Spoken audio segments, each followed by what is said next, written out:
Hello all, ఈరోజు Navratri special bangles నేను మీకు చూపిస్తున్నాను. మనకి ప్లాస్టిక్ బ్యాంగిల్స్ దొరుకుతాయి కదా, నేను అవి 3 తీసుకొని ఇలా స్టిక్ చేసుకుంటున్నాను. మీకు కావాలంటే ఓల్డ్ బ్యాంగిల్స్ నుంచి కూడా క్రియేట్ చేసుకోవచ్చు.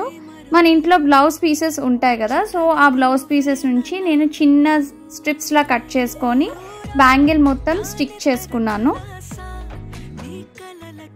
So to give a Dandiya look, so ఇక్కడ ఒక అమ్మాయి దాండియా డ్రెస్లో డ్యాన్స్ వేస్తున్నట్టు పిక్చర్ డ్రా చేసుకున్నాను. అండ్ సమ్ మిర్రర్స్ యాడ్ చేసి, అండ్ ఆ మిర్రర్స్ కూడా ఒక లుక్ ఇవ్వడానికి నేను ఇక్కడ ఐ క్యాచింగ్ కలర్స్ యాడ్ చేసుకున్నాను మిర్రర్ చుట్టూతా. This is the final look. I hope you all love it. ఇవన్నీ కూడా మనం ఓల్డ్ స్టఫ్ యూస్ చేసుకుంటున్నాము. సో ఇట్లాంటి బ్యూటిఫుల్ క్రాఫ్ట్స్ మీరు మిస్ అవ్వకూడదంటే సబ్స్క్రైబ్ టు హరిలో రంగ హరి.